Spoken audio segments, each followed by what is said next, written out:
नमस्कार, maths smile classes में आपका एक बार फिर स्वागत है। पिछले वीडियो में हमने संख्याओं के प्रकार और विस्तार रूप, विस्तारित रूप और स्थानीय मान आदि के बारे में हमने चर्चा की थी। आज के वीडियो में मैं आपको सिखाऊंगा भाज्यता के नियम। भाज्यता के नियम की जरूरत हमें कहाँ पड़ेगी? जब भी हम किसी भी संख्या के अभाज्य गुणनखंड करने हो, लघुत्तम समापवर्तय करना हो, महत्तम समापवर्तय करना हो आदि के रूप में जब भी हमें इनको प्रश्नों को हल करने की जरूरत पड़ेगी तब हमें भाज्यता के नियमों की आवश्यकता पड़ती है। यानी जब भी हम भाग देने की क्रिया करनी है, साधारण सी भाषा में कहे, तब हमें भाज्यता के नियमों की जानकारी बहुत ही जरूरी होती है। अब यहाँ बात ये आती है कि भाज्यता, भाज्य, भाजक, ये सब चीज़ें होती क्या हैं। तो सबसे पहले एक सामान्य सी जानकारी दे दूँ। हम जब भी भाग की क्रिया करते हैं तो जिस संख्या को जिसमें हम भाग देते हैं उस संख्या को हम कहते हैं भाज्य, याद रखना। और जिस संख्या का हम भाग दे रहे हैं उसे कहते हैं भाजक, और जो आंसर आता है उसे हम कहते हैं भागफल। और भाग देने के बाद अगर कुछ पीछे बच जाता है उसे हम कहते हैं शेषफल। इसको एक उदाहरण से समझो। जैसे अगर मैंने 5 का, अगर मुझे चलिए 27 में अगर मुझे 5 का भाग देना है, यानी मैं क्या करूँगा, 5 का भाग देना है मुझे किसमें, 27 में। कितनी बार गया? 5 बार।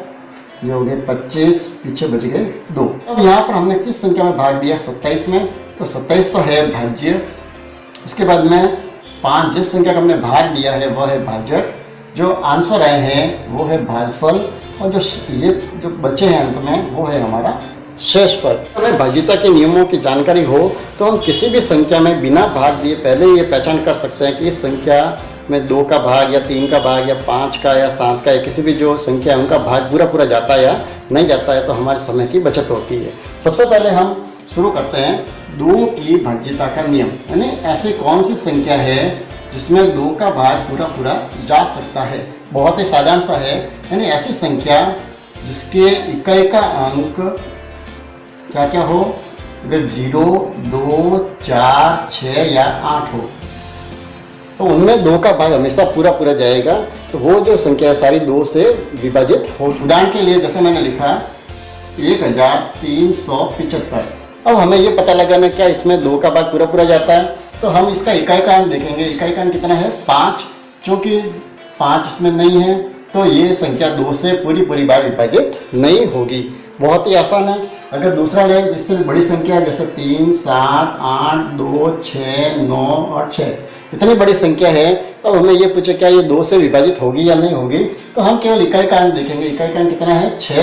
तो 6 अगर इकाई का अंक हो तो वो संख्या 2 से पूरी तरह विभाजित होती है। यानी इस संख्या में 2 का भाग पूरा जाएगा। चलिए अब हम देखते हैं 3 की भाज्यता का नियम। अब 3 का भाग किस में जाएगा पूरा? यानी जो संख्या दी हुई है हमें केवल उनके क्या करना है? अंकों का योग करना है। अगर अंकों का योग जो है वो अगर 3 से विभाजित हो जाए तो पूरी जो संख्या होगी वो भी 3 से विभाजित होगी। जैसे उदाहरण के लिए मैंने लिखा 7, 5, 2, 8। जैसे 7528 एक संख्या है और मुझे ये चेक करना है कि ये संख्या 3 से पूरी बार विभाजित होती है या नहीं होती, तो हम क्या करेंगे? इनके अंकों का योग करेंगे। यानी 7, 5, 2 और 8 है, इन सबको हम जोड़ेंगे। 7 और 5 कितने हो गए? 12, 12 और 2 हो गए 14, 14 और 8 कितने हो गए? 22। ये जो योग आया है, ये 22 जो है ये 3 से विभाजित नहीं है। इसका मतलब ये संख्या जो है ये भी 3 से विभाजित नहीं होगी। चलिए आगे बढ़ते हैं, हम 4 के लेते हैं। 4 की भाज्यता का क्या नियम है? 4 की भाज्यता का नियम ये है कि जो भी संख्या है उसके अंतिम 2 अंक जो है उनको लेना है। ध्यान रखना, अंतिम 2 अंक कौन कौन से होते हैं? दहाई और इकाई। किसी भी संख्या उनके अगर अंतिम 2 अंक है वो अगर 4 से विभाजित होते हैं, अगर उसमें 4 का भाग पूरा जाता है तो वो संख्या 4 से विभाजित होगी। कैसे? जैसे उदाहरण के लिए मैंने लिखे हैं 1, 2, 3, 4, 5, 6। जैसे इतनी बड़ी संख्या है तो मुझे ये चेक करना क्या ये 4 से पूरी बार विभाजित होगी या नहीं होगी, तो हम क्या करेंगे? इसके अंतिम जो 2 अंक है इकाई और ये दहाई, यानी 56 जो है, इस 56 में हम 4 का भाग देके चेक करेंगे। 4 एकम 4, पीछे बच गए 1, 16, 4 4 16। तो यानी अंतिम 2 अंक अगर उसमें 4 का भाग पूरा जाता है तो वो संख्या 4 से पूरी बार विभाजित होगी। यानी इस पूरी संख्या में अगर हम 4 का भाग दें तो 4 का भाग पूरा पूरा जाएगा। 5 की भाज्यता का क्या नियम है? 5 की भाज्यता यानी 5 का भाग उस संख्या में पूरा पूरा जाएगा जिसका इकाई का अंक 0 या 5 हो। बहुत ही आसान है। ये भी हो सकता है जैसे 2 का हमने देखा था 0, 2, 4, 6 या 8 हो, उसी तरह से 5 में हमें क्या देखना है? जिसका इकाई का अंक क्या हो, या तो 0 या 5। तो 5 के बाद आगे बढ़ते हैं, हम 6 की भाज्यता का नियम चेक करते हैं। अब 6 की भाज्यता के लिए ध्यान रखना, कोई अलग से नियम नहीं है, मैं उसमें ये चेक करना पड़ेगा कि क्या वो संख्या 2 व 3 से भाज्य है या नहीं। हमें दोनों नियमों की जांच करनी है। 2 का नियम क्या है? अभी हमने देखा था, इसका इकाई का अंक क्या होना चाहिए? 0, 2, 4, 6 या 8। एक तो ये नियम उसमें लगना चाहिए, और दूसरा जो है 3 की भाज्यता के लिए क्या होना चाहिए? उसमें अंकों का योग जो है उसमें 3 का भाग पूरा पूरा जाना चाहिए।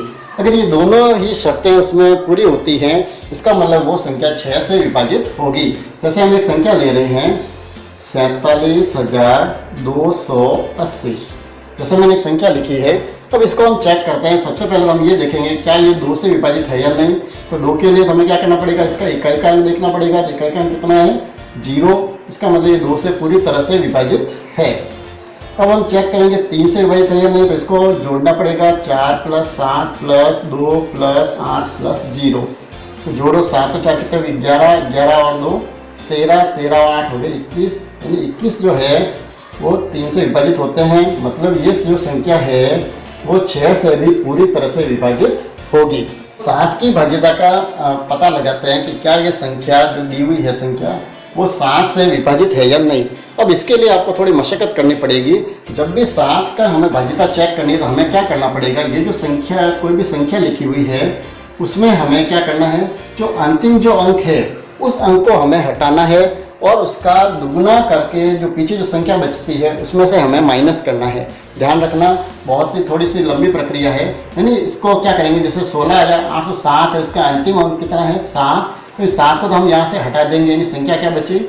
1680।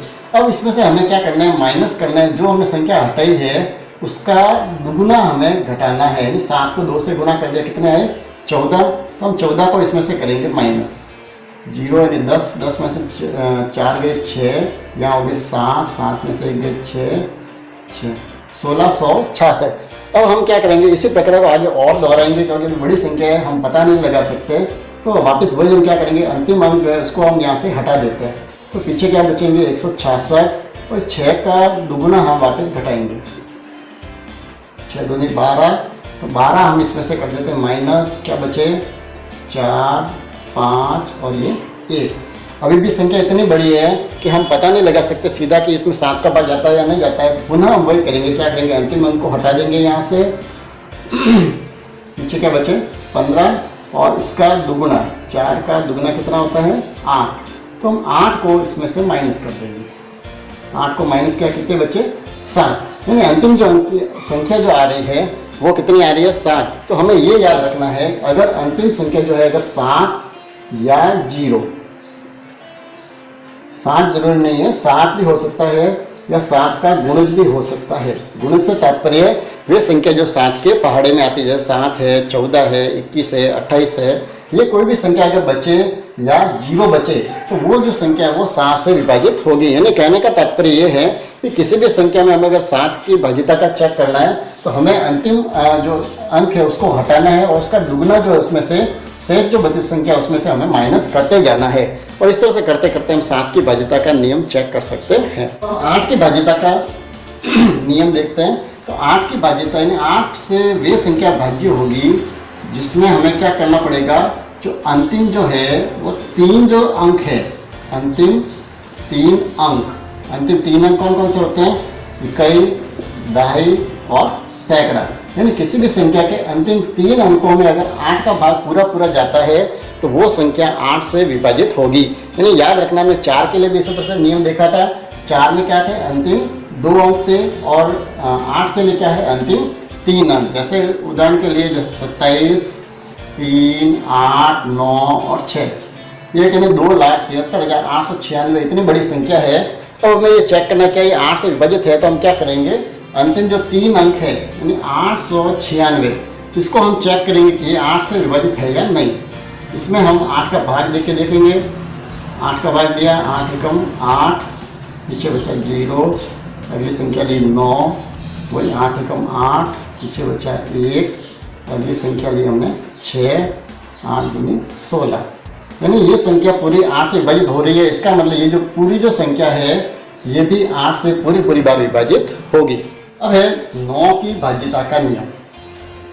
अब 9 की भाज्यता जो है उसका जो नियम है वो बिल्कुल 3 के तरह है। जैसे 3 का था उसमें हमें क्या करना है, अंकों का योग करना है, और अंकों का योग अगर 9 का गुणा जाता है तो वो 9 से विभाजित होगी। यानी उदाहरण के लिए जैसे 7, 2, 3, 6 और 5, ये एक संख्या है, हमें ये चेक करना क्या ये 9 से पूरी तरह विभाजित है या नहीं। तो हम क्या करेंगे, इनमें भी 3 की तरह ही अंकों का योग करेंगे और हम ये देखेंगे क्या वो 9 से विभाजित है या नहीं। देखो 7 और 2 9, 9 और 3 12, 12 और 6 18, 18 और 5 कितने हो गए 23। तो 23 जो है वो 9 से विभाजित नहीं होते। इसका मतलब ये संख्या जो वो भी 9 से विभाजित नहीं होगी। यानी सेम टू सेम बिल्कुल 3 की तरह ही इसका नियम है। और अंतिम जो है वो है 10 की भाज्यता का नियम।